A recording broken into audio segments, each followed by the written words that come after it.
Good morning, everyone.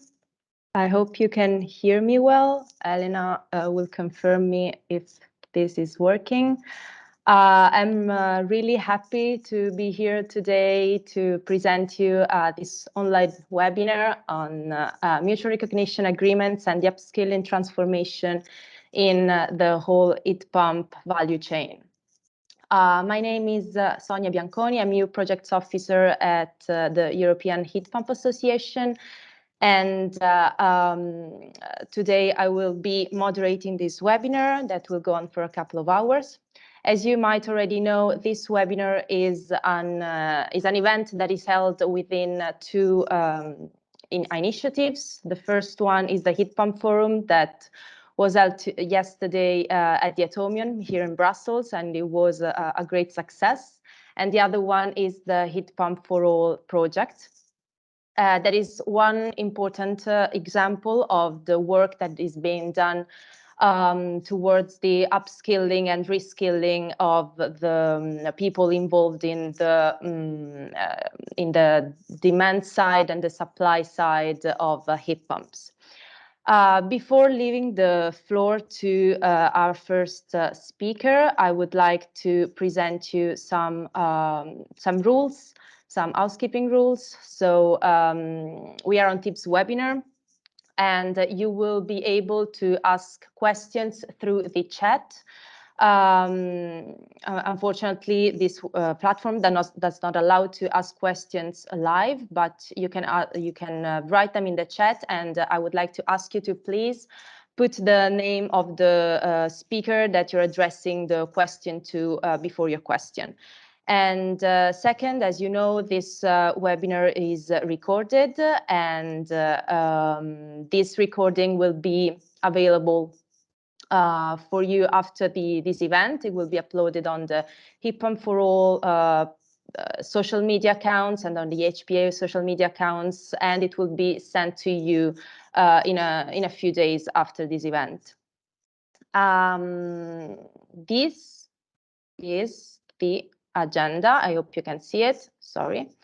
This is the agenda for today. So we will have a keynote speech by Thomas Novak and 4 presentations by Padraig O'Reilly, Carlos Garcia Delgado, Peter Juris, and Johan Petri. And in the end, after the presentation, there will be a small discussion moderated by me. So without further ado, I would like you to present our first speaker, Thomas Novak, Secretary General here at the European Heat Pump Association. Just a few words to introduce him. So Thomas has been closely following the energy transition, both in the electricity and heating sectors, and here presents EHPA, and his main responsibilities are representing the industry at the European institution and networking with the stakeholders in the field of heating and cooling. So without further ado, I would like to leave you the floor, Thomas.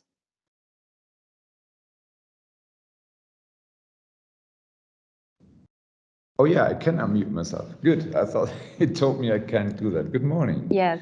Good morning, everybody. So we're talking about skills today, and I'm just coming out of a meeting with the joint research centers that will also look into the topic. So everybody is interested. We are looking at an increase of heat pumps sales that is necessary, and we will need skills. Sonia, can I just present out of Teams, or do you have the presentation? You should have a button that says take control. Do you have it? Can you see it? Yes. And you can just switch your presentation. Okay, very good. Then let me go here.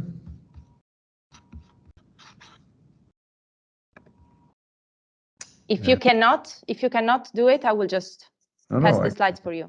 You can? Sorry, this is all. Here we go. Perfect. Shall be good. So what I want to do today is I want to talk about why we need more skilled people. So the justification, because I think that serves also as a nice background for the other speakers that are probably anyways much more equipped to talk about this skill question in detail. We look at it from quite a high level angle. So we say if we want to install more heat pumps, if we want to install more integrated systems, if we want to install more big heat pumps, then obviously we need more skilled people. And these skilled people, we need them on all levels of the value chain. It really starts with consultants that make it easy for end users to decide in favor of heat pumps. And then it continues with installers and planners, electricians. And we should not forget that there's also a need for skills on the university education level. Engineers, planners, they need to know what heat pumps can do in order to properly integrate them into their own buildings, and on the factory floor. But I come to that. So if we look at heat pumps, we as European Heat Pump Association, we are a sector organization. We have 170 members, and we represent manufacturers, component manufacturers, consultants, research institutes, certification bodies, etc., some utilities that are occupying themselves with residential and commercial heat pumps, with industrial heat pumps, and some of them are even delivering components to white goods and cars, but this is not our main focus. So we really look at the built environment and at industrial processes. I'm happy to say that we can claim that heat pumps do work in all these application areas, and progress is leading to more and more solutions even for quite obscure application fields. The heat pump market, all in all, is growing very fast. You can see here that it has been growing since 2012 continuously. The last year saw outstanding and exceptional growth, 34% on top of already very successful 1.6 million units. So we ended up at 2.2 million, and we expect that this year, despite being very difficult and characterized by supply issues, there will be an additional growth of between 20 and 30%. First numbers for the first half of 2022 are quite optimistic, plus 28, but we don't know how big the impact will be of supply shortages and of course of the war. If I distinguish the sales into different product categories, then you see here that in the brown color we have brine to water heat pumps, very stable sales at the bottom of the graph of the bars. Then we have air to water heat pumps, which is at the moment a bit the pet child of the industry. It's growing slightly faster than the air to air heat pumps that are also used for heating. So what we're counting here is not air conditioning units, but it's really the air to air heat pumps that are used mainly for heating. And then in orange, you see the sanitary hot water heat pumps, and I will come to them in detail in a second, because they are important for installers that don't know heat pump technology so well, maybe not even trusting that technology. So they need an easy entry, and these are typically plug-in devices. It's a tank with a heat pump.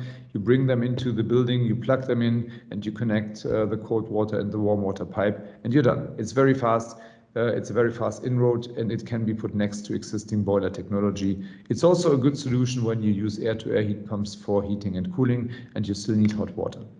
The two bars here and the red arrow in that slide also show us that the markets doubled in annual sales over the last 5 years, and we know from Repower EU that we need to have another doubling in the next 5 years. We have achieved a market, no, the market growth I have said already, so I will not talk about that more. We have achieved a total stock of 17 million units, and that includes all these categories that I have shown here. Sanitary hot water heat pumps show significant growth likewise.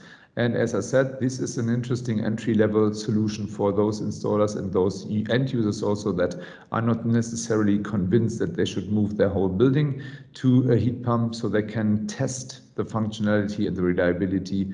And they can also use it as a balancing tool if they have, for example, photovoltaic on their roof and want to use more electricity themselves, but don't want to change the whole building. So that's that. If we look at the member states, who is leading? France, Italy, and it used to be Spain.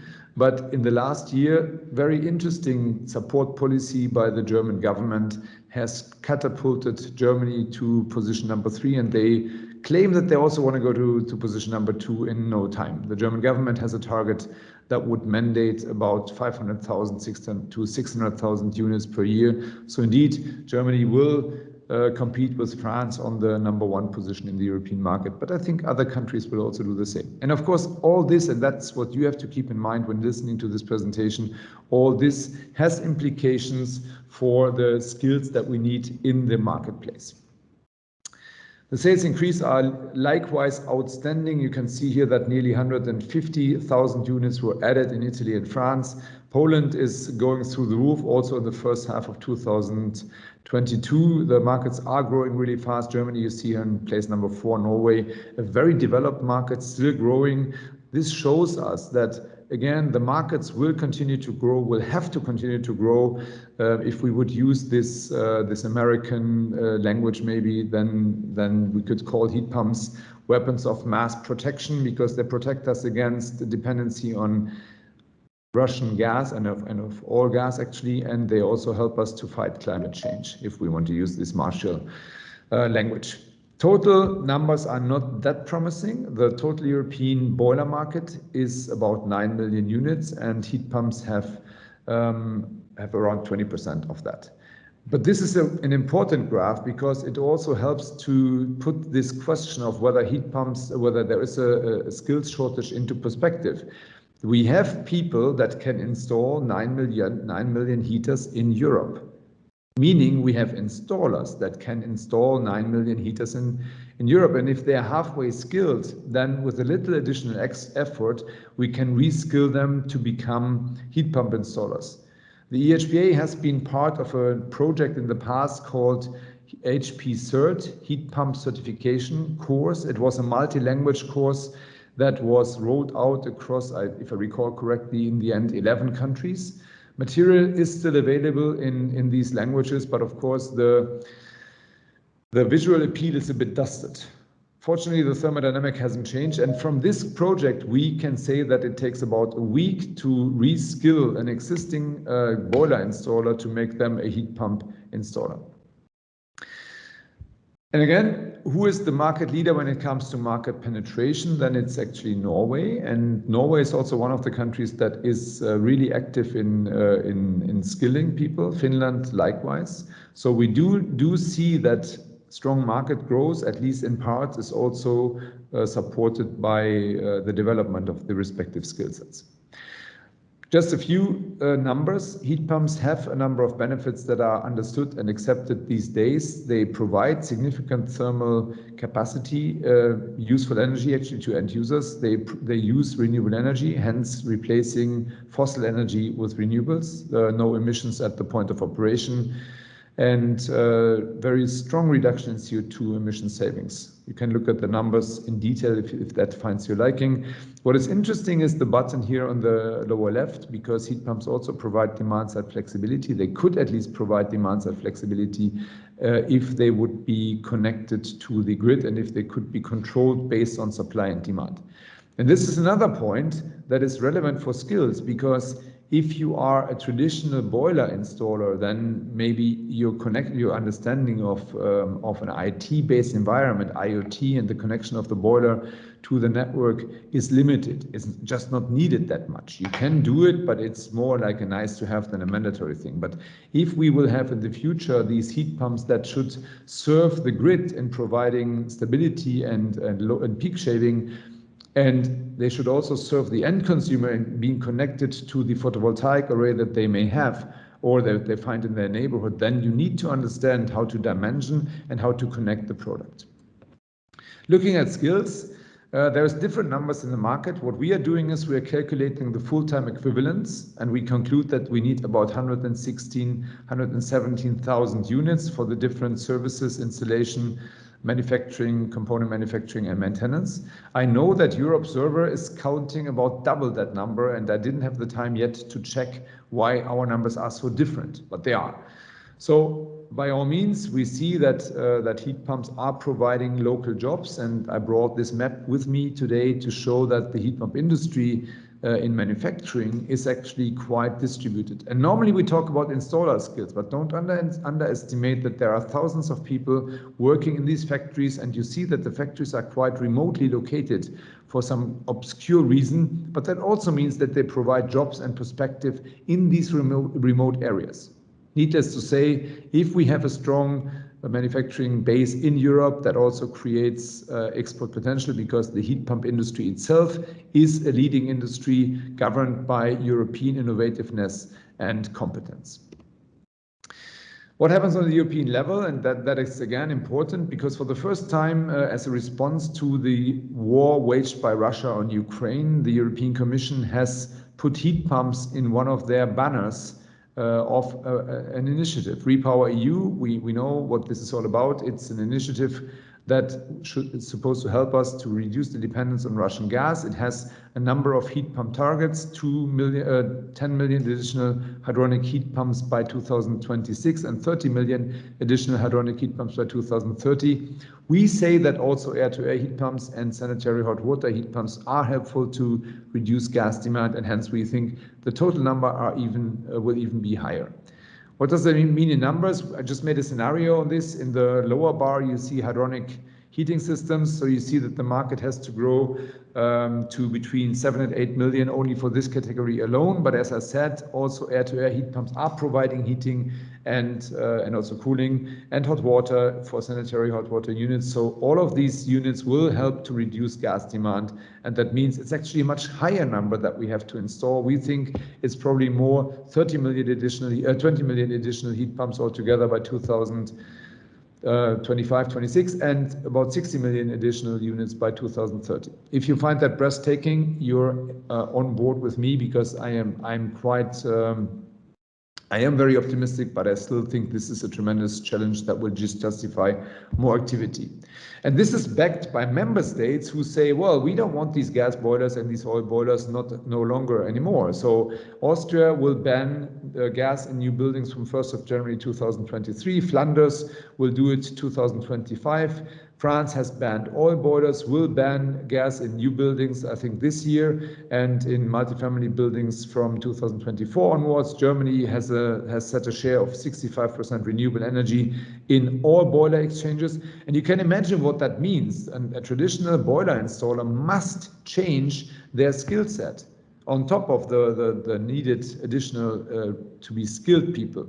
Netherlands has this hybrid heat pump mandate from 1st of January 2026, and Denmark wants to phase out the remaining 400,000 boilers, half of them to district heating, which is a different skill set again, and half of them to decentral heat pumps. So you see that both on small and large level, we have this skill set that we are needing.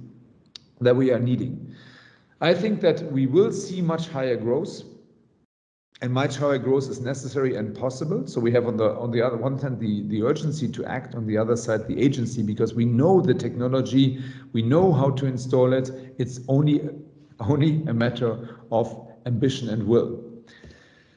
As of today, what we can say is that growth is limited by component supply. We do not have enough microprocessors, and we do not have enough fans. The industry is really working at capacity, and despite that, we're looking at 25-30% additional growth that industry protagonists tell me is possible.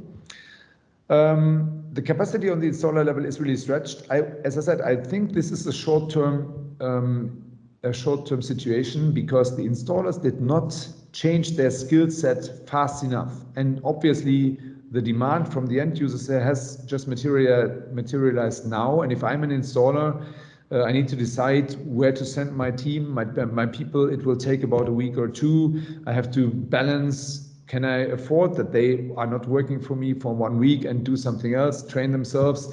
Do I invest in this, or do I fear that they go to somebody else? You know, these are all things that have to be considered on the ground in the business models of the installer businesses. But at the same time, we see new business models that are coming up that help installers to become more efficient, that improve the customer experience, that provides advice, etc. And there's going to be also new players that may not employ only installers, but may employ larger groups of what we call heat pump fitters, people that can bring a product into the construction site without being necessarily able to do the complete design and the assessment of the building and the needs of the building. So We think that we need to do more, and we have called this a heat pump accelerator. Let me say that we had an event yesterday about the topic. We looked at it from different angles, including from employment. It has 5 elements. We think that policymakers need to maintain the trust in the long-term reliability and the long-term focus on heat pumps. And that is also important for the installers, because if the installers get the feeling that their skill set is getting outdated, then they will change. I find installers normally, when I talk to them, very street smart. They don't need to be told. They understand very well what the market is doing, and they have a fine sensor for that. So important is to announce that this change is going to happen and to repeat this announcement so that everybody understands that. Of course, cooperation with the guilds and the local trade associations is also very important. Then I think an important additional point to this is point number 2, make clean heat economically most attractive. We have started a campaign that we call Heat Right, give everybody the right to choose a clean heating system and make this clean heating system the most affordable one, so that it's also economically more attractive to do that than to stick with fossil technology. This will then in turn create demand that the installers will react to, and the universities will react to, and the training centers will react to. Then maybe a bit more remote, avoid disruption through legislation, but also that has a relevance for installers, because if the installers have to retrain themselves all the time, they will not be super happy, because they will always say we can do much better work if we install heat pumps than if we sit in a training center. So if you don't create the need for a training center visit, then of course the impact in the installed numbers is bigger. Not saying that we don't need retraining, but it's something that needs to be taken into consideration. Then point number 4 here is the focus on skills for the energy transition. I will look into that in detail. And number 5, research and development. We want easier to install heat pumps, maybe self-configuring heat pumps, automatically connecting heat pumps, these type of things. There's still this dream that it was possible to use IoT and make things easier. And last, do not forget the electric grids. So while we think we need heat pump installers, there's also a strong request and requirement for electric engineers and electric installers, electricians that can make that a reality. What can we do? I explained already that I'm not necessarily convinced that we have a skills shortage just now, but we may have one in 2 to 3 years when the market has to grow. What can we do about it on the EU level? Little, because education is member states' prerogative, but nonetheless, the EU is trying to do something and to give something like an overview and a stock taking via the Pact for Skills. We have looked at it. We are not necessarily actively engaged at the moment because we have so many other things that we have to focus, but we are following it together with Europe on. Julie Beaufils, I don't know if she's in this meeting, but she is very active on that topic, and we have been working with her together with the Electrification Alliance. Oh, you're there. Well, Julie, she's really an education and skills hero. So good to have you. And if you don't know, anybody doesn't know her, contact her. She knows a lot more about this Pact for Skills than me. On the member state level, we should make the installer trade attractive. Some member states are really doing that now. You see advertising campaigns coming up. Don't you want to be an installer? Heat pump installers, that's your future. Things like that. Electricians, isn't it smart? Do you feel the spark? You know, there's a lot of good things that could attract people. Then we think that we could benefit from having this sort of capacity increase by having something like a heat pump fitter. You can call it like you want. I think the message is clear. You don't need all the skills of an installer that can dimension, design, select the technology. If you just, and I don't mean that in a demeaning way, but if you just need to bring the product into the building and fix it to the ground and put the pipes in and so on. Then ensure that heat pump knowledge is also part of higher level education, engineering, planning, architects in universities and technical universities, and push for technical skills on the factory worker level. I think we all will need this because we need new factories coming online very, very quickly. With that, I want to close. I think it really requires an all hands on deck approach. Hence, let's roll up our sleeves. Let's do this all together. It's a positive story. It's something that we can do. It's something that will create employment and perspective. If somebody has to choose a job today and he goes into electric engineering, electric installation, plumbing, heat pumps, they have a job for the rest of their lives. I'm sure about that. And with that, I wish you a great event, and I'm looking forward to the insights that will be presented. Thank you, Sonia, and good luck. Thank you so much, Thomas, for this interesting overview of skills on heat pumps in Europe. I will now take control and share the master presentation.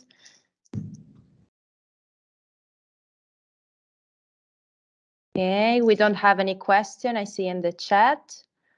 So we will go on. Let me now introduce you to Padraig O'Reilly, who is our next speaker. Padraig is development manager at TUS, and he has been working in the Irish heat pump industry since 2002 across residential and larger heat pump projects. And he focuses on projects that concern heat pumps, energy efficiency, climate action, social enterprise, and rural development. So, Padraig, let me just give you the. I can take control. Can you take control? Yeah. So. Perfect. You should see some icons down there. Yeah. Yeah, and just go directly to your first slide.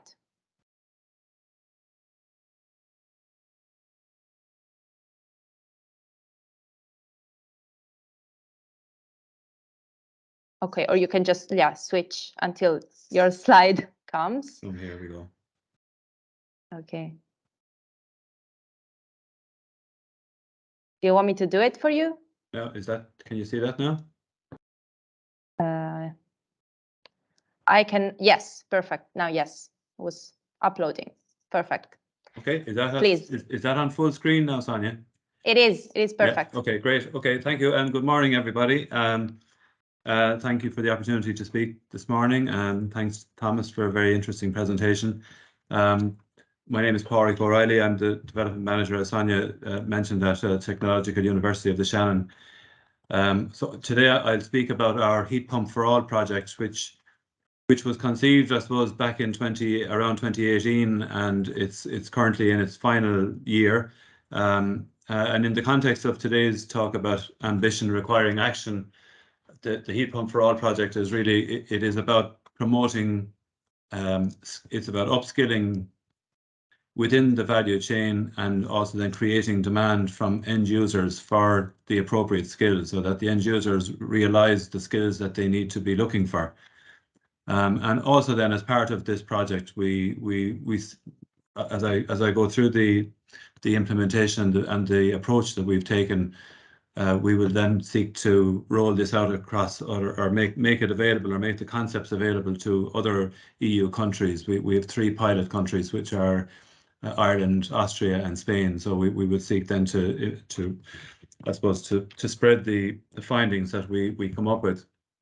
I suppose just touching on something that on some of Thomas's points, just about, there's a lot of discussion about shortages in the workforce, not to mention having the required skills. I mean, if we just take the case of the Irish market, it has really been transformational in the last 5 years. I mean, less than 5 years ago, we probably had less than 5,000 heat pumps being installed every year.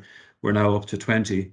And the growth has been, it has nearly doubled, like more than doubled. We've an increase of 12,000 units in the last year. So, this shows that it can be done, that this drastic, or really impressive increase in sales is achievable.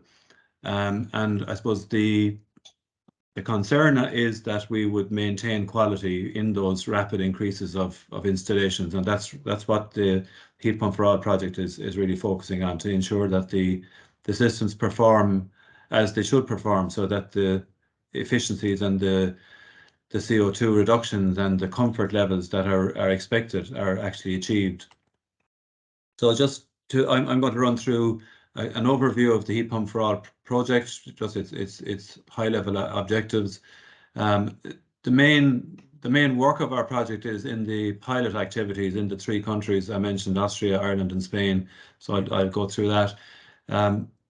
fundamental to the whole project is the development of skills. So to that end, in collaboration with the European Heat Pump Association, who are our partners in this work package, we develop a heat pump skills and competency framework. As we go through the realities of each marketplace, we come in contact, and we have done a lot of research on the policies that are in place in each area. And we have analysed those, and we will bring our findings at a regional level, let's say to local authorities, but also at national level to provide feedback to the policymakers as to how the policies are actually being encountered by people on the ground.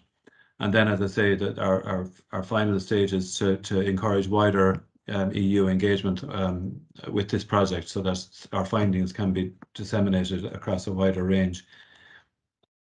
Project is about developing skills, so we're looking at the skills right across the value chain. It's really important that the project promoters understand very early what is needed to create, if it's an air to water or ground or brine to water system, that the heating system must be a low temperature system. Everybody needs to know that from the very start, because of all of the implications to the building envelope, to the heating system, and the design and installation process. The installers are obviously a key part of the value chain. But I think that we have found through some other research projects that we worked on that it's really important that the handover to the end user is of a really high quality, and that the follow-on service and the oversight of the system is very of a high quality for the first couple of seasons, or the first season after installation, because it's very easy for systems to be installed and for people to not really know what's happening. The impacts of the project, when we reach out into our when we work with the partners in the pilot regions, we will be delivering training and upskilling and information, and our predicted impact is shown in the table here in terms of primary energy savings, additional renewable production, reduction of CO2, people trained, and then we have two key kind of outputs in the project: a benchmarking tool for each pilot region, which will it will be an easy to access for the end user, just a way for them to check a project that they are planning, or their existing heat pump installation, to benchmark that system against industry norms. And then also a knowledge hub, which will gather together all of the information and training content that we produce in the project. Key objectives, I suppose, are to design the skills and competency framework to increase the number of skilled workers, to really that's all focus, I suppose, on the value or the installation chain, the design, the supply chain. But we also have a very strong focus on the end users. So they might be individual house owners, they might be a local authority, project planners or engineers, developers of private schemes. So whoever is going to be in charge of maybe making the purchasing decision, but also having responsibility for the ongoing operation and maintenance of the system, that they are very clear what skills they need to expect from the people that they are paying. And then our other objective, our final objective there, is to replicate this approach at national and EU level. So our partners are, I suppose, we have our three pilot regions are represented by the Upper Austrian Energy Agency. We have CTA in Andalusia, and then TUS in Ireland. Then supporting those activities in terms of research and communication and dissemination, and we have Sustainable Innovations, RENA, IERC in UCC in Cork, and then of course the European Heat Pump Association. So we're very strong consortium, really far-reaching into the European heat pump market and across the different countries. So we feel we have a great representation here of the heat pump market in Europe. The pilot activities, I've mentioned where they are. The objectives, once we kicked off the pilot activities in earnest late last year, and I suppose earlier in the project, we defined the market sector that we were going to target. And I'll go through those individually in a minute. We then defined the skills that needed to be boosted in those target sectors, and they're different in each of the 3 pilot regions. This led then to a plan where we would, we have to go out and we depend on the, I suppose, the goodwill of our target stakeholders that they will engage with us to. And I suppose we have been really fortunate in the 3 pilot regions that we've had fantastic engagement across, a wide range of different types of stakeholder, which is really bringing back valuable information to us from the ground in each market. And then once we have our plans developed, we implement them and monitor them, and we're providing support to local authorities. And as I say, the final kind of stage in the process is to where possible that we can require or we can direct feedback back to the policymakers and even maybe their representatives at regional level, but certainly at national level. The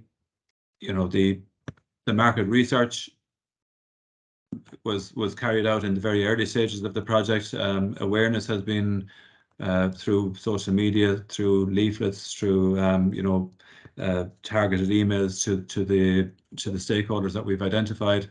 Training then is again, it's particular to each region. We use as our starting point the accredited training provision that exists in each country, and that has been developing in parallel with this project.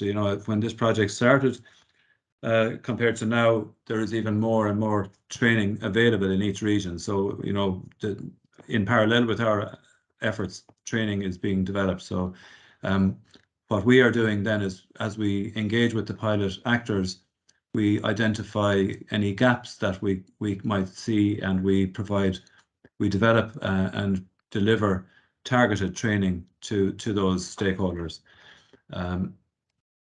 So moving on then to look at the specifics of the pilot regions in Austria, in Upper Austria, the domestic heat pump market, I suppose, is fairly well established for a number of years, and there's very high quality of installations and well regarded as a technology, high percentage of market share.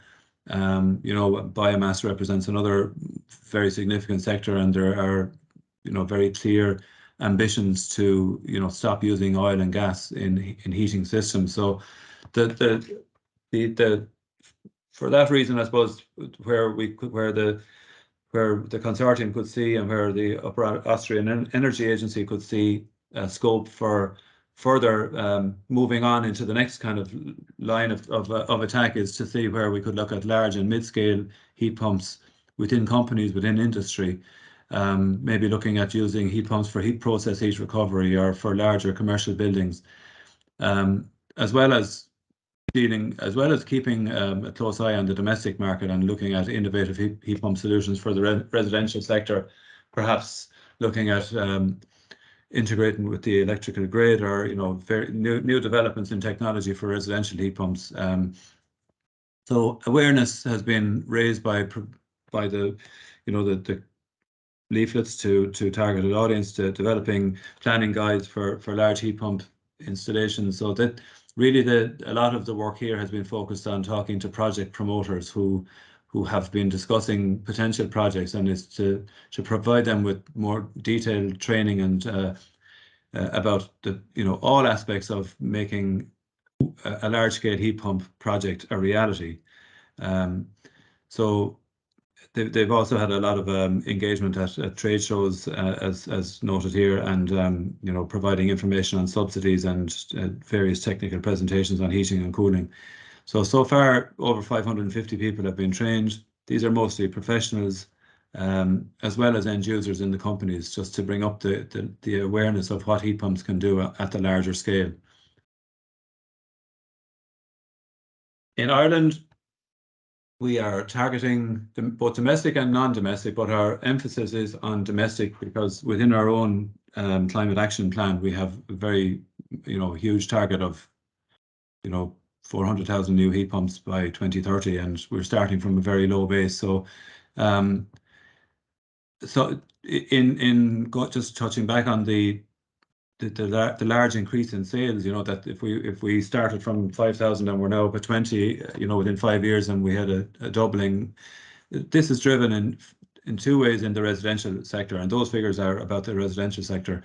The new building regulations are such that it is effectively impossible to install an oil or a gas boiler, because the energy rating package that is used, it effectively makes it impossible. So they haven't been outrightly banned, but it's very difficult to justify using them. So for that reason, there's a huge increase in housing estates around the country, private housing estates that are having heat pumps installed. So that's one of the main reasons. There isn't any,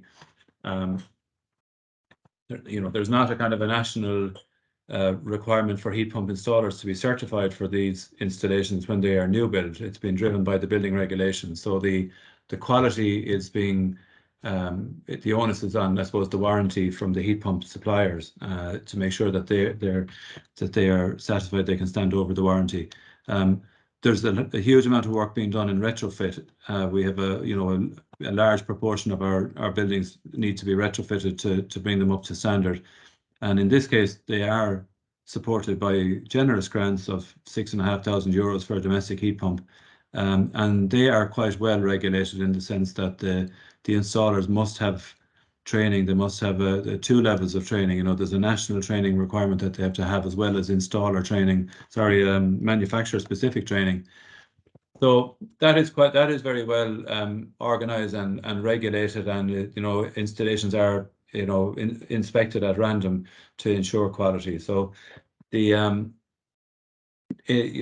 what we chose to do in our target market then was to focus on local authorities who have, in the midst of all this, we also have a housing crisis in Ireland. So local authorities are really being tasked with ramping up their own building and of affordable and social housing. And in all of these houses, heat pumps have to be installed. So we've already been out to 10 local authorities to speak to engineers, planners, administrative staff who will all be tasked with looking after these projects. We've run promotional campaigns, which we call Climate Action Days. We've case studies. We've been producing 10 case studies to provide best case or best practice examples. And we're also going to be running workshops with the end users in housing estates. So we call these estate events, where we gather a group of people around an actual heat pump and discuss the realities of the heat pump in their house, because the technology is new to all these end users. They've grown up with fossil fuel boilers, which are fast acting, and they run for short periods of time at high temperature. So this is a big shift for them to get to know how to use the system properly. Our training activities have focused on capacity training for heat pump installers and for the SMEs that employ them. Again, we have a series of webinars which we've been running since early in the summer, and we'll continue through to the end of this year, and various other workshops and training programs for designers, specifiers, and then when we move into the policy side of things, we've had meetings with the Construction Industry Federation, Engineers Ireland, the Irish Heat Pump Association, people from Sustainable Energy Authority of Ireland who administer the government grants. We've also been on a committee for developing a new national heat pump standard for domestic heat pumps. So there's an awful lot going on, and it's really timely for us to be working on this in these pilot activities in Ireland. Moving on then to our Spanish partners, the focus here is on public sector heat pumps, buildings organised, and the responsibility of public sector authorities.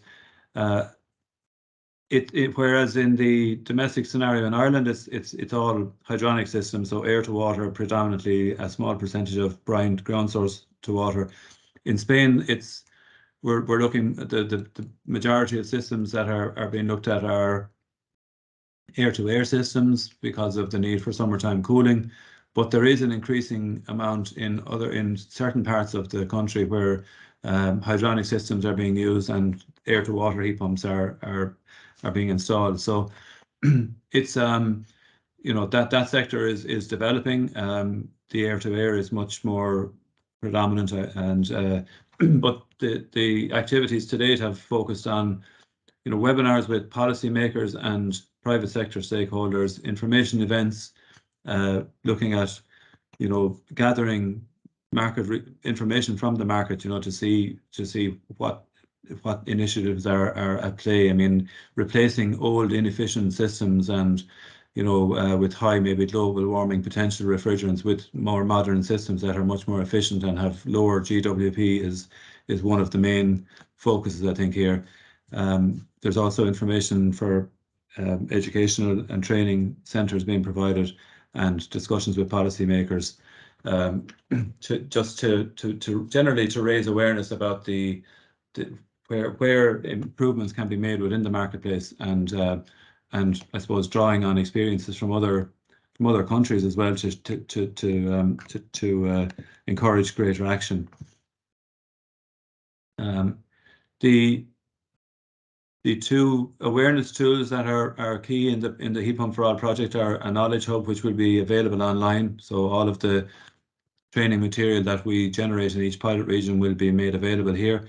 And then for each of the pilot regions, a kind of a region-specific benchmarking tool has been developed, which is available online to homeowners. They're all domestic focused, giving people. I suppose the big thing here is to try and get them homeowners to be to take ownership of the electrical consumption in kilowatt hours that they have. It's part of their electrical bill, and it can be difficult to separate heat pump consumption from the general electric consumption, particularly if they're new to the technology. So that's what the tools are focused on to make that a bit more accessible for homeowners. Sorry, skipped on there.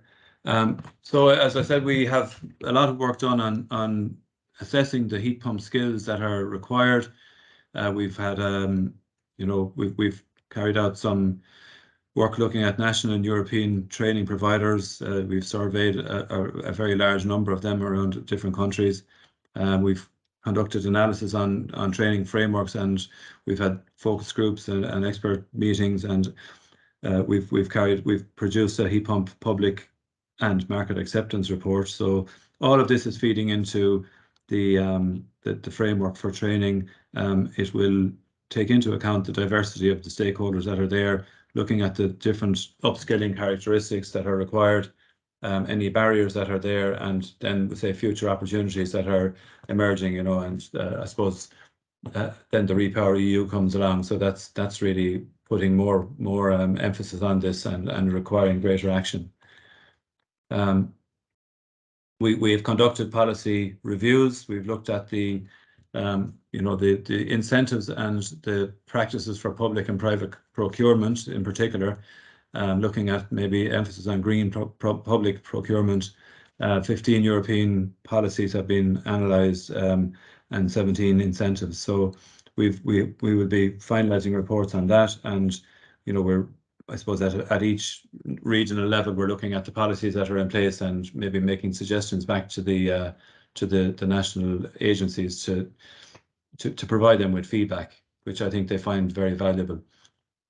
And finally, then our replication into we have 3 defined observer countries, so that they are Croatia, Portugal, and Romania.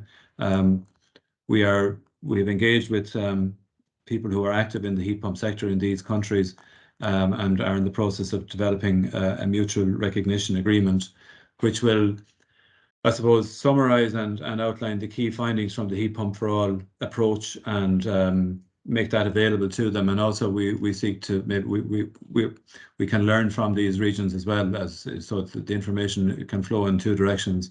And so this work is ongoing at the moment. So thanks for your attention. that's the end of my presentation. Happy to take any questions later. And back to Sonia. Thank you so much, Patrick. So we have our next speaker now. It is my pleasure to introduce you to Carlos Garcia Delgado, who is head of Building and Construction Sector at Technological Corporation of Andalusia. He specialized in business development and technology commercialization and internationalization in energy, environment, and construction domains. And he's got more than 35 years of experience in the research and development as the research and development manager, both in the public and private sectors and both at national and international level. Please, Carlos, the floor is yours. Thank you so much, Sonia. I will try to get control. Okay, I will check whether it works. Yeah, it's correct. So let's go. Okay. Thank you to the Heat Pump Association, to the European Heat Pump Association for counting on me for this intervention. I will try to give you a short overview of the challenges and complexities of the Spanish heat pump market and also the related Spanish heat pump labor market and how these shortages that have been so far referred to are taking place also in Spain, and the crucial role that mutual recognition agreement are expected to play. I will split my intervention into three parts. The first part I think is important because I will be giving you a broad picture of how the Spanish heat pump market looks like, its complexities and its challenges. The second part will be devoted to analyzing how the Spanish labor market is reacting to this challenge. And the third part will be focused on drawing some conclusions and some recommendations for the future. With regard to the Spanish market, I think it is important to bear in mind, and I guess that this will not be the only case throughout Europe, that actually we have three different markets. Northern Spain, which clearly resembles Central and Northern Europe, wherein heating demand is the predominant one throughout the year. The second big part in terms of size, but not that much in terms of population, is central Spain, which faces both strong requirements for heating in winter time and for cooling in summertime. And last but not least, southeastern Spain, which is clearly influenced by the Mediterranean climate, and wherein cooling demand preempts throughout the year. It is also important to note that for the time being, household applications largely preempt. The degree of penetration of heat pumps in the industry segment is still lagging behind, and this is also clearly an opportunity for improvement. This is a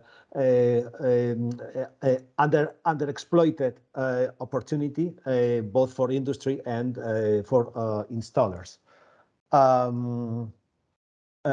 In terms of market penetration of heat pumps, of course, and I'm just showing a graph produced by our colleagues from the European Heat Pump Association, the degree of penetration of heat pump in comparison to other countries, especially France, is clearly low and is mainly focused on air-to-air system, although hydronic heat pumps are making inroads, especially in the last 2-3 years. Okay, but in this sense, and and I think this is also a matter for reflection.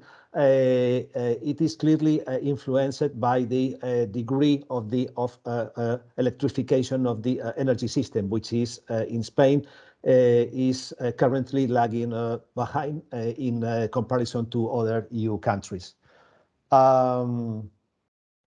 It is also important to have an overview of how the Spanish heat pump stock has been growing in the last years. Okay, this is not an exponential curve, but it is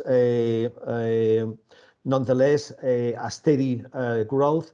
Despite the crisis we have been facing in the last years of the past decade due to the COVID outbreak and other related issues, no, which clearly influenced the climatization market as a whole. But in this sense, at least in Spain, this slight decrease was less important in the specific segment of heat pumps. So it is important to note, as Thomas did earlier, that this, in terms of size, the Spanish heat pump market is the fourth one throughout the European Union. This is a big market, but the growth rate does not match the expected values that one would assume if we compare with the market size. This is largely due to some barriers and bottlenecks that I will be referring to later on, and most of them clearly related to skills and qualification shortages. Also, this is also a graph which has been shared by Thomas. This is another illustration of this relatively lower growth rate in comparison to other EU countries, although theoretically the Spanish heat pump market could have a clear room for improvement and penetration. Having in mind all these aspects I have been referring to, how is currently the Spanish labor market response, both from the public sector and from the public one? Okay, the qualification and competence framework in Spain is, let's say, divided into two big groups. One more general, which refers to installation and maintenance general skills, including heating, cooling, and climatization as a whole, but without a clear differentiation for heat pump installing. Okay, and in this case, we have 4 level 2 qualifications, mostly related to assembly and maintenance, including piping, and a 7th level 3 qualification related to design, supervision, and control. More specifically, in the domain of water and energy, we have just 1 level 1 qualification related to renewables assembly and maintenance support, including specifically aerothermal, geothermal systems, but we haven't yet any official level 2 qualification, no level 3 qualification related to this very specific system, which is clearly a drawback in our case. What is trying to do both the public sector and the private one with regard to this situation? I will be also referring to it later on. The time span needed for the approval of these qualification frameworks is lengthy, and in this sense, it is a clear problem to be solved.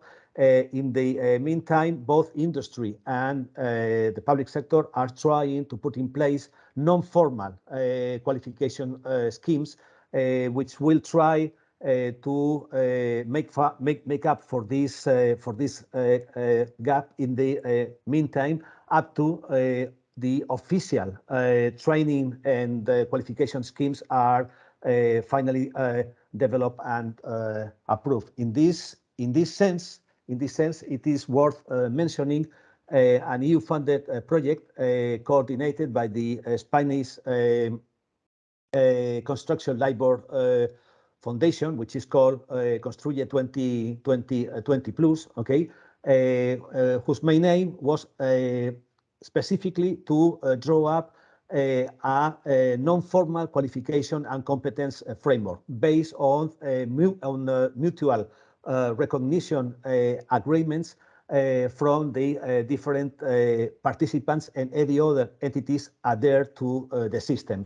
It includes a number of definitions and tuition contents to be developed by the consortium.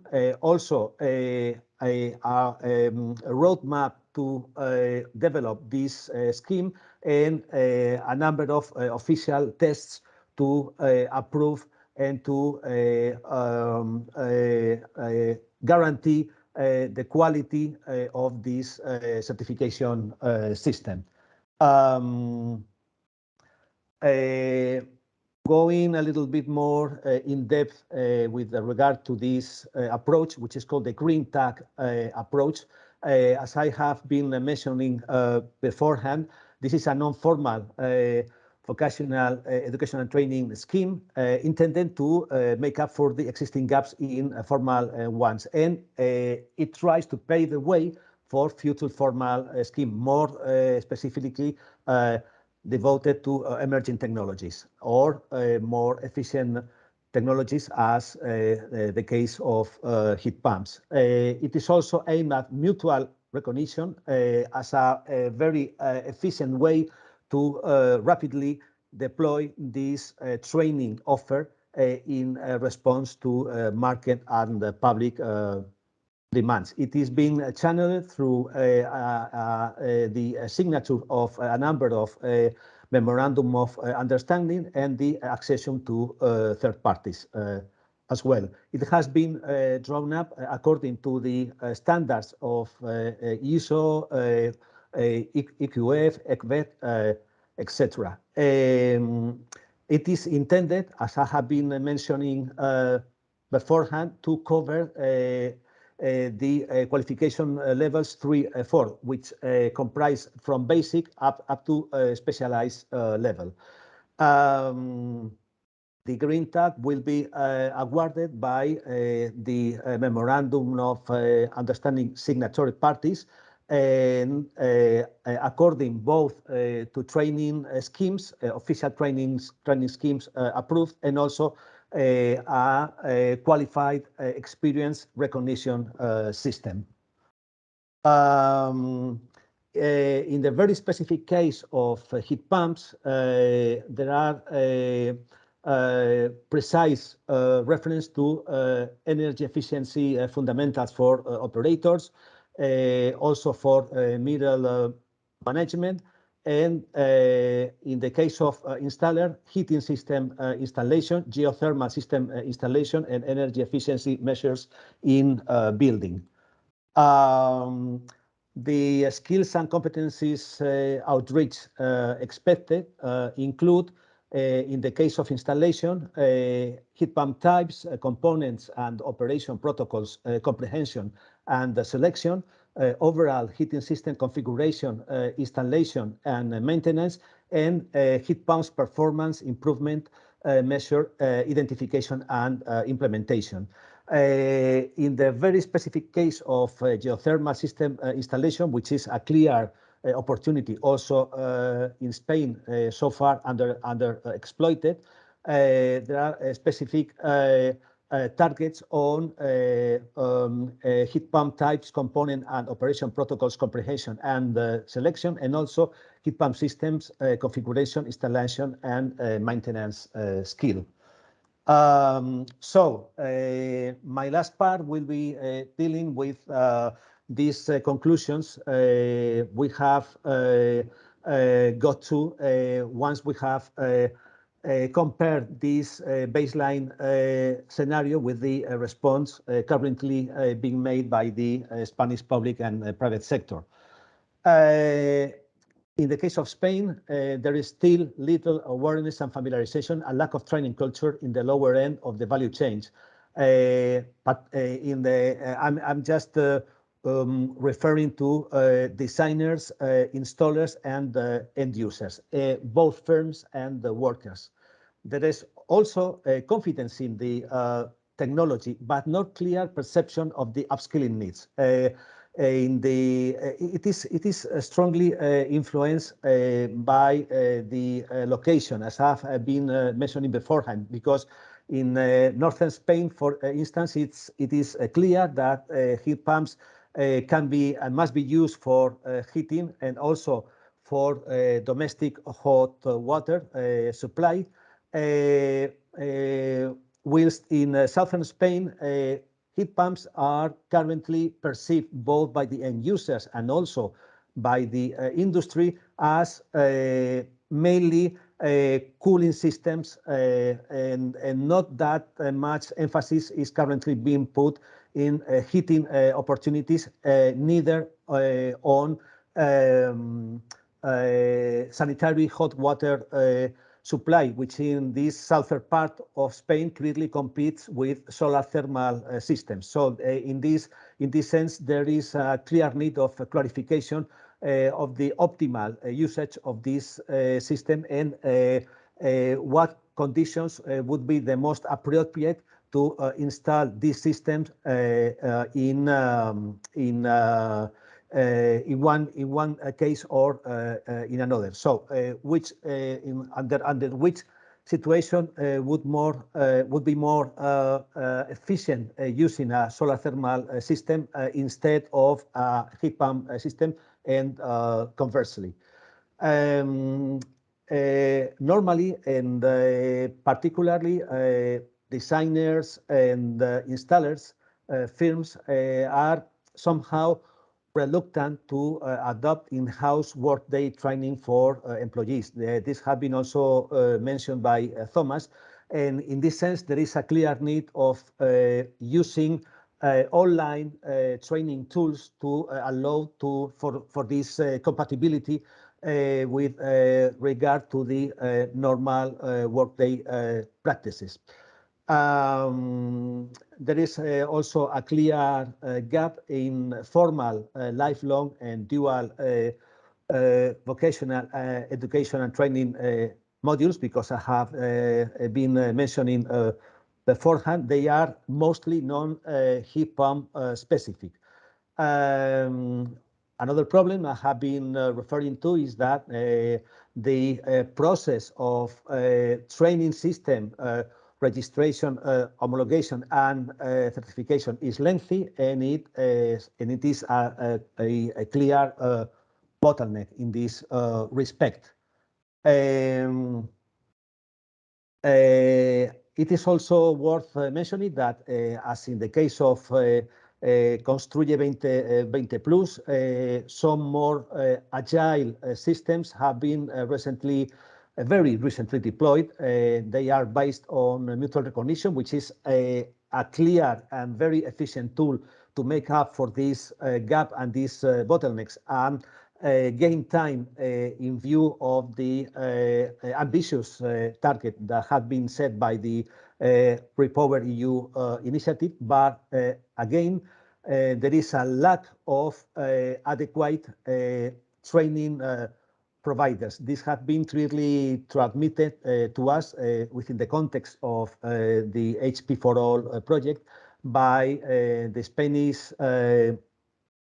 Construction Labor Foundation and some other public bodies. They are facing huge problems finding out appropriate training providers. And in this sense, again, the mutual recognition system is a key tool to make up for this bottleneck. There is also a lack of coordination, which has been widely recognized both from manufacturers and installers in education and training throughout the whole value chain and with the administration. In the last workshops and meetings we have been holding with representatives of the whole value chain, this aspect has been emerging all the time. The need not to work in silos, but in a more coordinated way and having account on the whole value chain. There is also a clear bottleneck, which somehow it might be surprising, but in the case of Spain, this is a reality, which it is that the education and training funding is also a bottleneck. Industry is partly tackling this issue, but it is not enough. It is being so transmitted by industry. They need more support from the public side and also from the installer side. So in this sense, trying to make up for a more coordinated financing strategy for education and training, and more specifically related for heat pump reskilling, upskilling is a clear message. Finally, there is also a strong message transmitted both from installers and also from manufacturers, in the sense that skills should be oriented toward building specificities and the interpretation of building limitations in order to get to an optimal cost-benefit choice and fit for purpose solutions, instead of one-size-fits-all scheme. And again, as pointed out by the former speakers, training for designers and installers is crucial. But in this case, particularly for designers, because it clearly conditions the downstream adjustments to be made to heating systems in the built environment.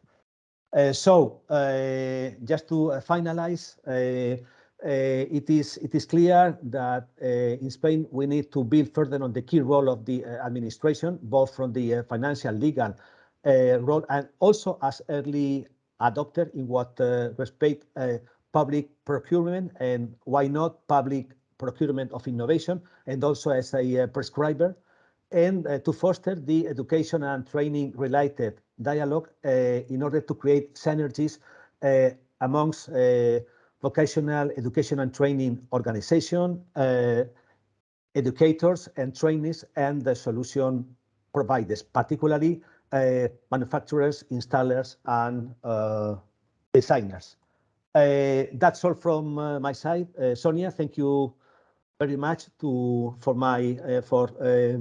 allowing me to give this presentation, and I just leave the floor. Thanks. Thank you so much, Carlos. It is indeed important to know what the problems and challenges are for the upskilling in the heat pump sector, to actually address them in the most successful way. So I will now give the floor to Peter Juris. He is project manager at Leonardo Environmental Technologies, and he has more than 10 years of experience implementing EU-funded projects like the Train for Sustain project that he's going to speak about in a few seconds. He is also managing and coordinating the company's portfolio linked to Earth observation and physical building assessment. So please, Peter, the floor is yours. You should be able to take control. Okay. Yes, Thank you, Sonia. I Thanks. hope you can hear me and see me well. Thank you very much for inviting me and especially the project to this webinar. I would present briefly what we have done in Train for Sustain H2020 project with regards to measuring competencies and our intent to raise demand and upskilling of building professionals. Our project was not aimed specifically for heat pumps. We took a more holistic approach also for creating a system or framework that I will introduce very shortly. And I will touch upon the type points in the theme of this webinar with the heat pump sector.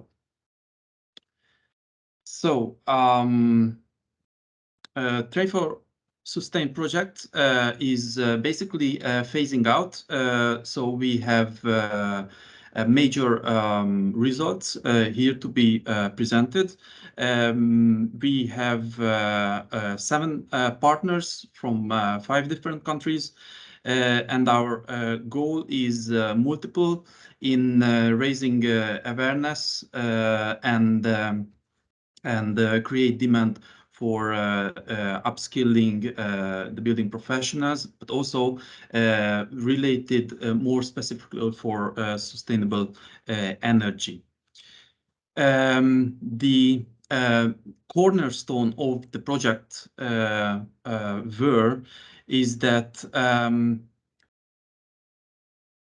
due to the work migration and due to the need for more professionals entering also for the heat pump installation sector or from the designer perspective, building design perspective, we thought that it's also a challenge that if building professionals switching between work or company or even countries or region, they should not always reskill or prove what they can do for the concrete project, but they could carry basically a certificate how they can prove their knowledge and skills in the specific area that they work with.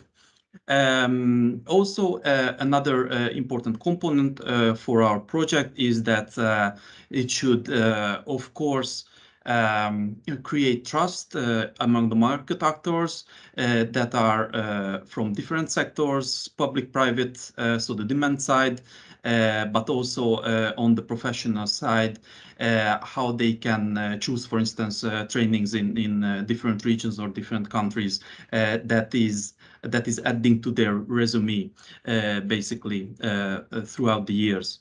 So we have sort of created the benchmarking measurement system for that that also allows reporting what their competencies are. And basically, the diagram shows what were our major target groups in this project. Of course, from the public-private actors, we also thought that it's really important that we give tools, services for them to understand better what the sector, what the industry provides for them. Therefore, we have taken on board the regional actor, Generalitat Catalunya, who basically tested in a pilot study what we have developed with the scoring system, with the framework of competence quality measurements. but also a platform that serves the specific needs of this real life application. And of course, we work with the scheme operators who are providing trainings, so that's another important leg for our project. And basically, to sum up what we did very briefly, is that we have created a flexible framework that we call the Train for Sustain Competence Quality Standard, which is sort of becoming a pre-standard. I will tell you later about this. How we were able to do this is that we have mapped and analyzed a lot of qualification schemes. I have to again say that we have concentrated on trainings and qualification schemes from many sectors, many professionals, not only the heat pump sector. Therefore, our approach is sort of a higher level system, but which is very important that in the levels down in the system, any technology can be integrated into this measurement system and reporting system. And it's really important that usually the case for the project is that the areas of expertise and learning outcomes are the building blocks of our system. Of course, that we had an intensive look throughout the project. Jumping into the major achievements is that the competence quality standard eventually evolved throughout the project into a SAN workshop agreement, which is currently being delivered. It's going to be an official pre-standard published by the SAN. It's important for the sector and for professionals and for the industry, because this will create as this can become a final standard eventually if it goes through all the public consultations and all the processes that it needs to take. It can create basically a credibility towards our approach. What is important is that with this scoring framework, we are able to create a skill passport, what we call a skill passport, which is important. Now, I refer back to my previous point, is how it's possible to bring or carry the knowledge and skills that one take in one region, in one part of Europe into another one, or even outside of Europe. It's possible to use as international communities are interested in our work. We really believe that this is something a way forward. Moving on, the SAN workshop agreement is really important for us. It basically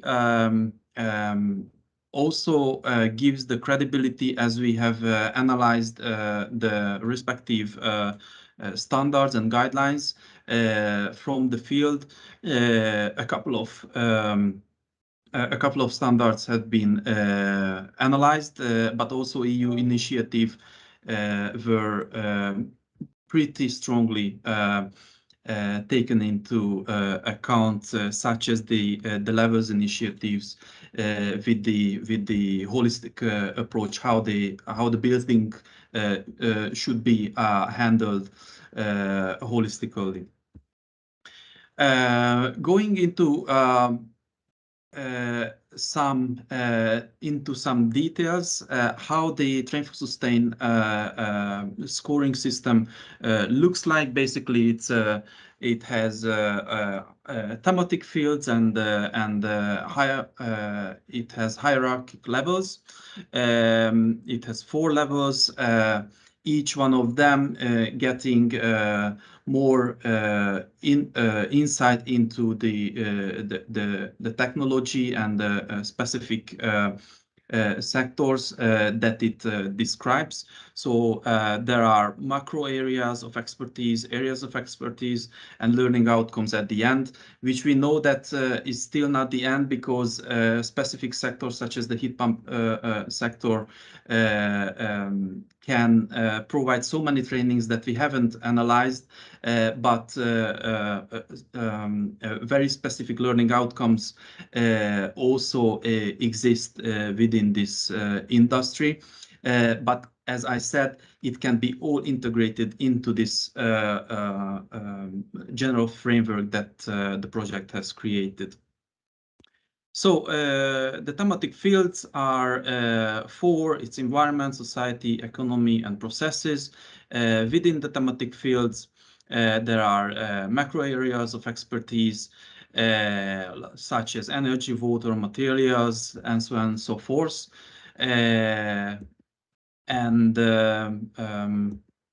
Going into more into details, areas of expertise are more break down the measure, the scoring applicability of the Train for Sustain competence quality standard system. And underneath the area of expertise, basically learning outcomes exist, which is really important for many of the projects in the same field.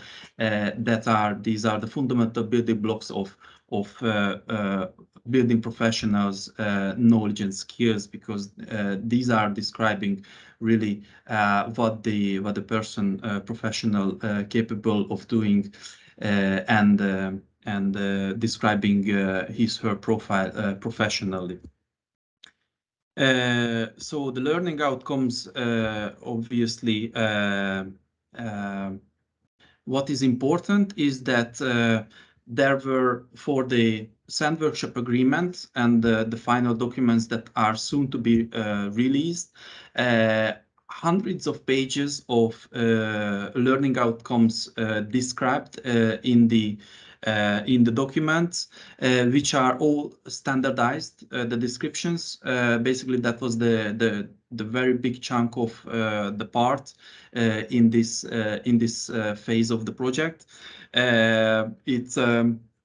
It's a unified language how we describe the learning outcomes, knowledge and skills. Therefore, we pretty hope that eventually the system therefore can be transferred into many regions within Europe and outside of Europe.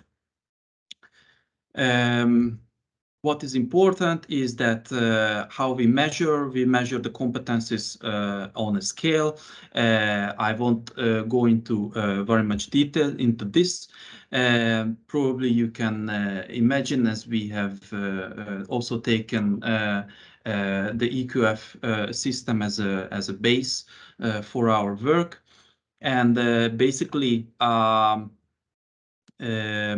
that's the language how we can describe the building professional knowledge and skills, eventually the competencies that he can carry.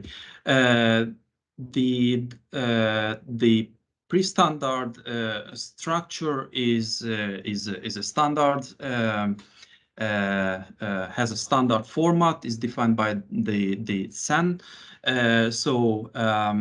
Basically, all the definitions are provided. The methodology is described in details, and the applicability and for instance the reporting and the validation processes are also discussed in the document that will be released officially by UNI, our partner in this SAND workshop agreement, soon, probably in the beginning of October. So how we can apply it to the sector and for real life application? All what we have done is that the competence quality standard eventually was transformed into a digital tool. So basically, there is an application that I will present also very shortly that gives a lot of functionalities, services for the multiple target groups that are mentioned in the beginning of my presentation.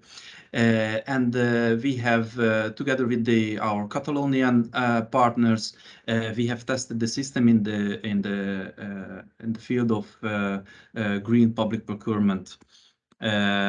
So the digitalization of the workshop agreement, what we call a European Skills Registry. It's a platform available online and can be used. It's on public domain.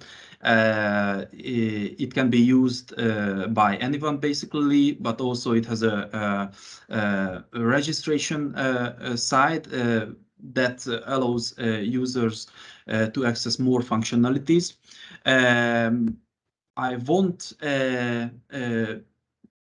introduce it in very details. Basically, the platform copies all the measurement system, the scoring system of what the competence quality standard includes, what I have just introduced, but it's implemented into a digital environment. And basically, all the scoring and the skill passport is generated automatically once the user finished his or her profile completed on the platform. So basically, what are the major features is the level of competence can be defined through the system. Also, what is able to support is setting up construction projects, and therefore, so this is on the demand side. This service is for demand side action. So a public-private entity can set up a project, and based on the system, it can establish what are the needs, what are the professional needs of the project in terms of skills and competencies.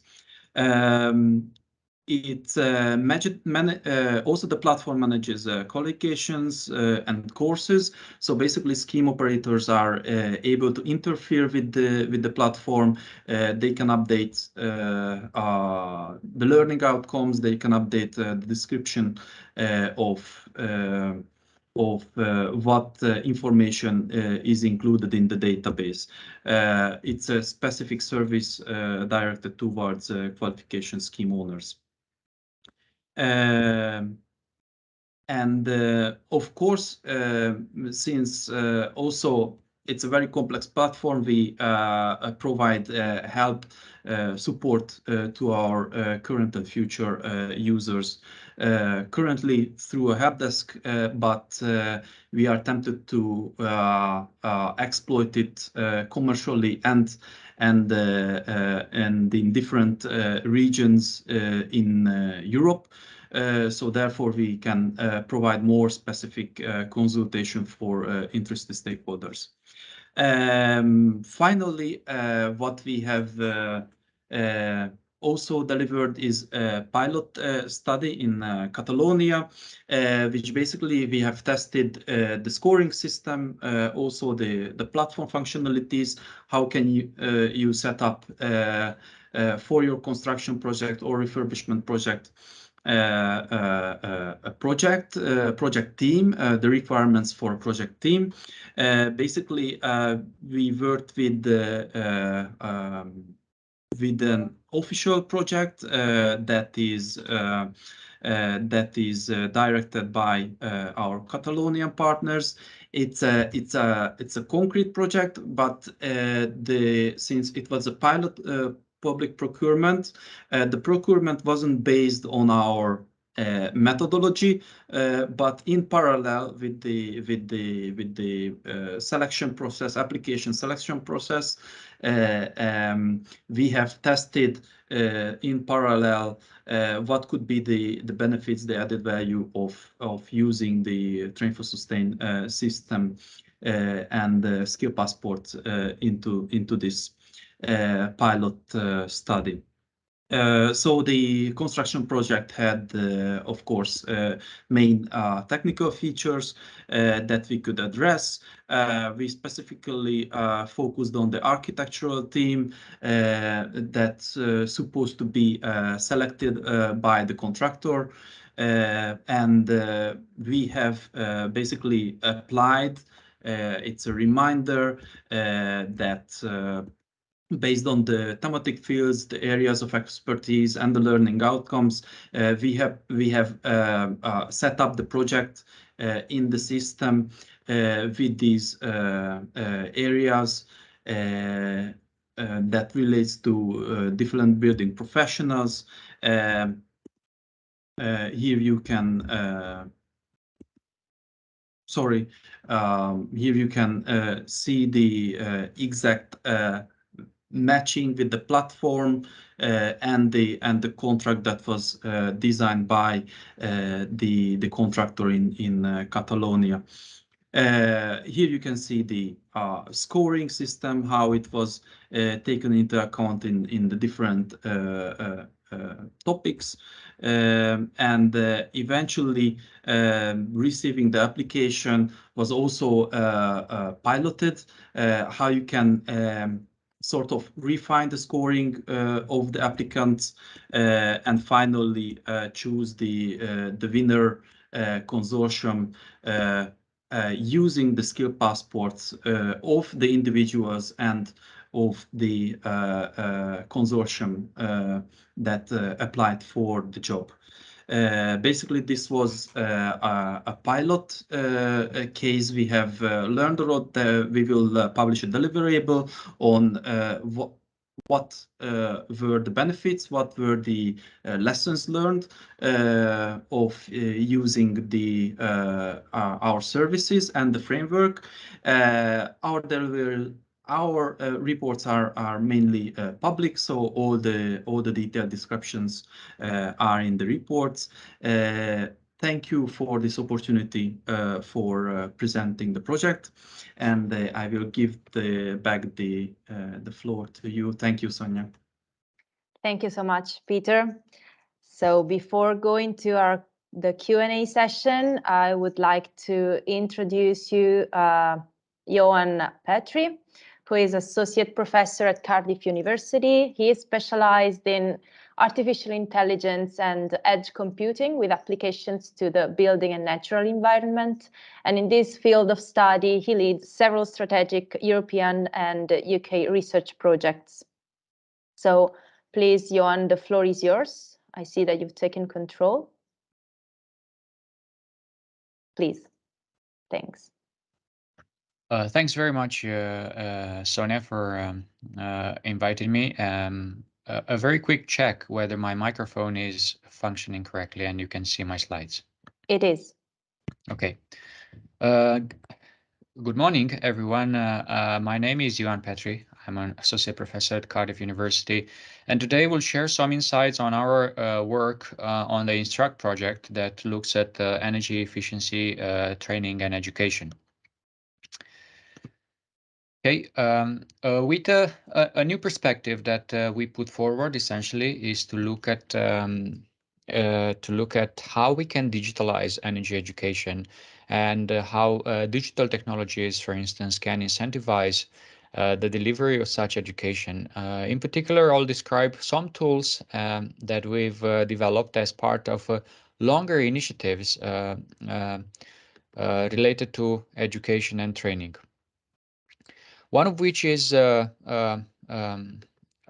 looking into energyeducation.com platform that we've created as a knowledge hub and a knowledge repository. This has been really reviewed and um, provides access to a number of studies and documents, including standards and guidelines related to energy efficiency.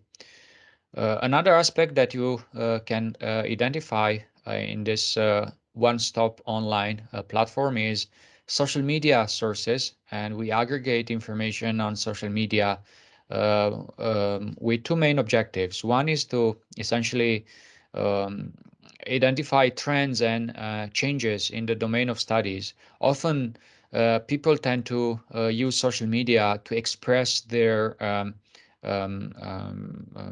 activities or future actions. And we have managed to capture this in some studies that we've developed. The second objective of using social media is to actually put together a number of experts and professionals so that they can collaborate and together contribute to this common objective of promoting energy education. Of course, we've also consolidated a number of use cases and best practice scenarios, including projects that have been successfully in this field of energy efficiency, including methods and strategies to develop energy efficiency interventions. They are all available on the platform, and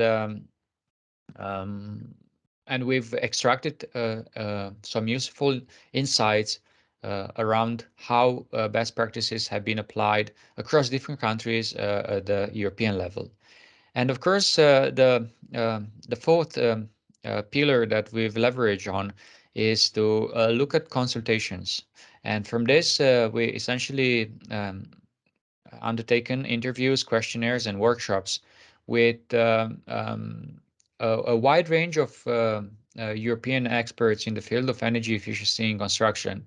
You may be familiar with ECTP, European Commission Technology Platform, that has joined to our initiative, and we've been very privileged to work with well-positioned experts in the field of energy efficiency. So these are the four main pillars that we've combined in the attempt to extract requirements and gaps in the existing energy efficiency training, and of course to determine some objectives that the entire community would like to put forward towards this sustainability and energy efficiency education. So let me show you essentially what are the research questions that we've tried to answer after this, of course, elaborated inventory of what exists out there currently in terms of energy efficiency education, and then what are the existing, of course, tools and methods at the EU level. So we want to address the lack of demand for skilled workforce in energy efficiency, answering a number of questions, one of which is what is the state of awareness, access of information and dissemination of knowledge of energy efficiency in the construction sector. The second question that we would like to answer is what is the level of demand for skilled workforce in energy efficiency? So what is the state of training programs of energy efficiency currently available in the industry in terms of scope, quality, content, and cost? So we've made an inventory of what exists currently, and of course, we've done some projections about how this can be improved or scaled.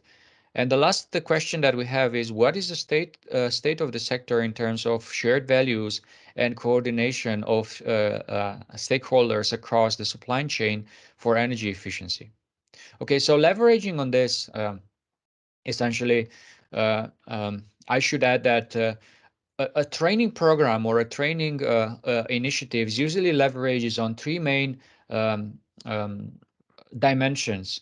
One of which is theoretical knowledge, right? So there's a number of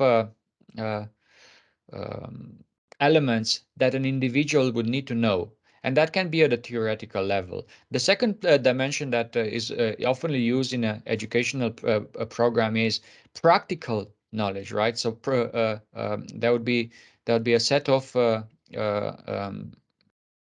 exact competencies and skills, and that will leverage on the theoretical knowledge. Okay, and the third dimension that you may find after theoretical and practical, that would be shared values. What are the values that are determined based on this process of education, and what are the values that spread across a community of practice? So I think the third dimension, which is values, is the most important one, and that it has been proved by research that has the highest impact in a societal domain. So based on this conclusion, we've employed the science-informed methodology, of course, that has the objective to essentially tell us what are the best practices, what are the use cases, what people want to do, what are the trends and directions that the industry is proposing, and then from this we would add our own vision, our own strategies. So we've done a thorough literature review. We've identified different documents and best practice use cases. We've conducted questionnaires and interviews, and of course, we've organized this in a Europe-wide workshop where professionals and experts from all the domains have joined just to validate our approach and then suggest step forwards. I would recommend accessing the platform that we used as a main source of information. This is not the result of our project, but this reflects a lot of the contributions that we've developed in this field of energy efficiency training. So this platform is a semantic machine learning platform that um, uh, provides different categories of information. So you may find building information modeling information, training and education. You may find sustainable design ideas, sustainable tools and sourcing, and of course a professional networking widget where you can also find an aggregation of information and associated professionals. So based on this one-stop shop framework, uh, we supported our research-driven approach, which means in conducting a questionnaire analysis. So we managed to aggregate around 32 questionnaires. We've conducted around 27 interviews, also collecting on 70 best practice use cases, and analyzed around 50 million data sets from social media, all related to energy efficiency training and education in the construction sector. So some of the results that we've obtained from here, unsure if this is visible, but I can very quickly tell you what the analysis um, determined. One of which is there is not enough and proper information of awareness around energy efficiency and the impact that energy efficiency education um, can make in a society. Then when applying some strategies related to energy efficiency education, it seems there are some procedural barriers, and there's also financial standing issues in relation to supporting such an initiative. I think um, the most important item that has been identified from the analysis is that imposing energy efficiency education in different systems and countries is a challenge, uh, um, and usually experts are struggling to evidence that there's a demand for energy efficiency education And of course, there's also a challenge to demonstrate that providing a higher quality education and and um, additional interventions the industry that they operate, but also in the society, can make a significant change in terms of how the real life of the end users and occupants, and of course other roles can be affected. Okay, so probably I'll just skim through one additional question that we felt is important. So we've asked this: what areas, in your opinion, are affected positively by training and energy and efficiency? And the majority of experts and users that have participated in our analysis have reported that the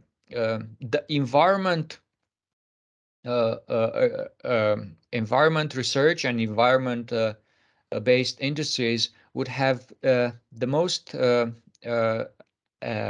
significant gain in terms of how they can change their current modus of operandi into more sustainable practices. Of course, you can see that also the construction sector is a domain that can also gain a lot of benefits in terms of changing their current practices and adopt more sustainable interventions.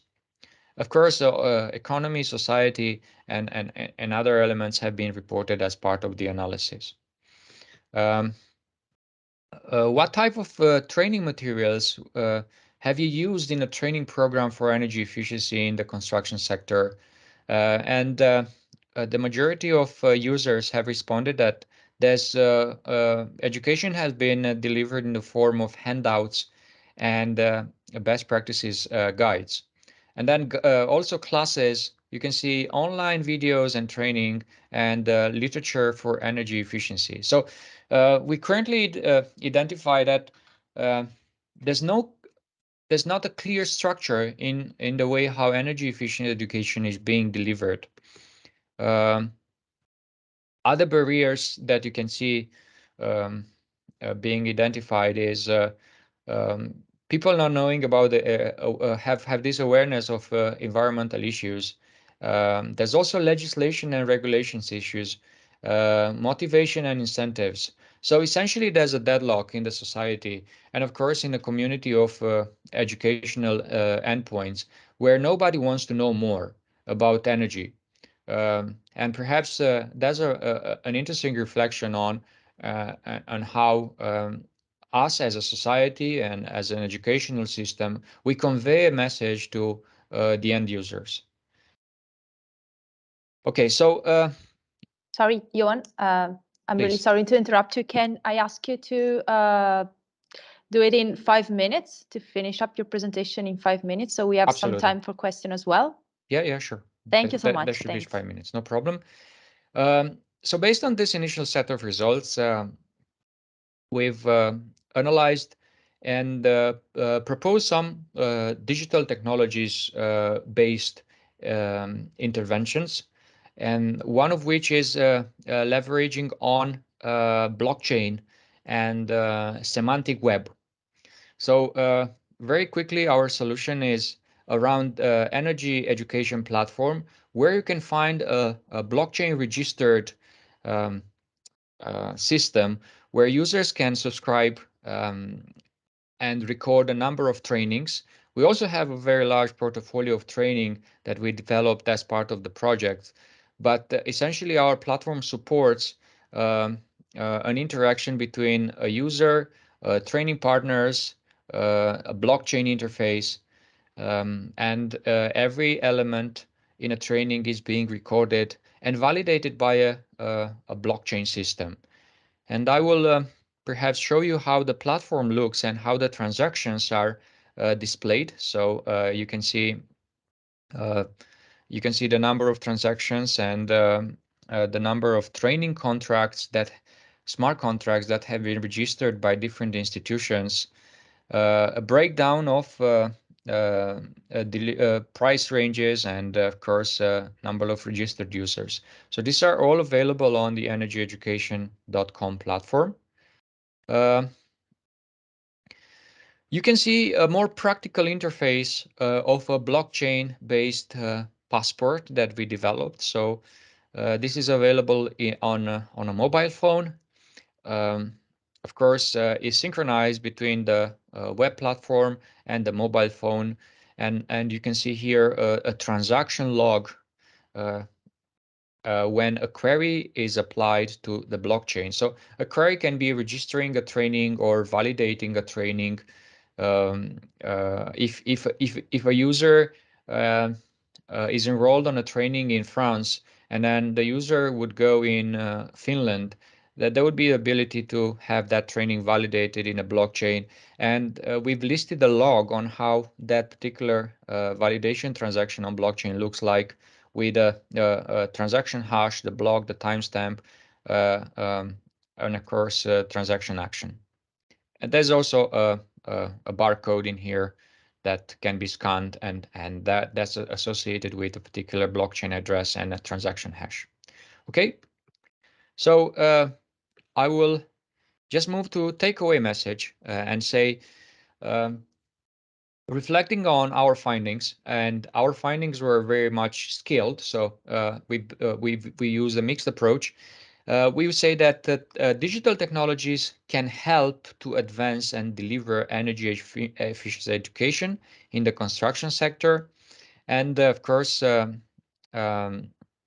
we've used a community platform strategy to aggregate knowledge, but also users, and enable a number of tools for users for themselves to promote energy efficiency education, training labeling, and training authentication, all using on this well-known agenda that technologies and digital tools can actually promote a community objective.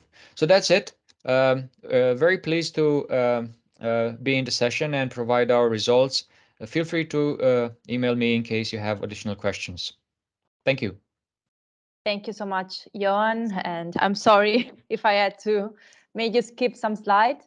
Actually, since you're here, Carlos, our speaker, already has written a couple of questions for you in the slide. And the first is that he asks if the results that you showed can be made available. Yes, and the answer is that our results are already published in a deliverable that is accessible via the platform. So this is part of the Instruct project. We released those online. Perfect. And the second question is, in Spain, installers are increasingly requiring multifaceted profiles capable of dealing with case-by-case situations. Does it coincide with your findings? I think this is a very, very specific, question. But I would say that's correct. We've discovered that this is probably sometimes is a case-by-case situation, and we are not looking into those very specific interventions. But what we're trying to do is, for instance, to installers to be made aware and have access to a common strategies on how they can operate in a certain context. The solution that they would apply, of course, that would be very much specific, but I think the objective is to change their state of awareness, and of course improve their current interventions with the objective to have sustainability in place. Thank you so much. So I have a question for Carlos that is now going to have to answer instead of asking question. So Carlos, in your presentation, you underlined the bottlenecks to a successful upskilling in the sector of heat pumps. And among these, of course, you mentioned the lack of funds. So how can more funds be allocated in the short term to heat pump reskilling and upskilling needs, and particularly within the mutual recognition agreements? And which role should the European Union play in this? Yes, I have been referring to in my presentation to some extent. No, it is a message that had been conveyed by all representatives from the whole value chain. Of course, industry is trying to make a huge effort in education and training, albeit not always as coordinated as desirable with other stakeholders, particularly in the public sector. No? And in this respect, there is a clear lack of connection between particularly the European Social Fund instruments and more specific instruments devoted to heat pump upskilling and reskilling. This is a clear evidence that has been transmitted to us by different representatives of these audiences, and I think there is a clear need to streamline the application of these funds onto a widespread education and training system specific for heat pump skills at a European level. Of course, the contents of these education and training schemes can vary from one country to another, but this perception is common in most EU countries. Okay.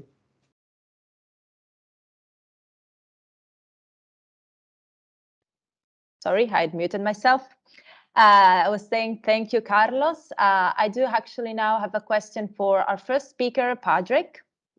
So, Patrick, in your presentation for the Heat Pump for All project, you underlined all the work that has been done by the partners towards the reskilling and upskilling in the whole heat pump value chain. So, in dealing with the pilot stakeholders, what has been your experience regarding the availability of labor and willingness of those available to upskill? Thanks, Anya. I think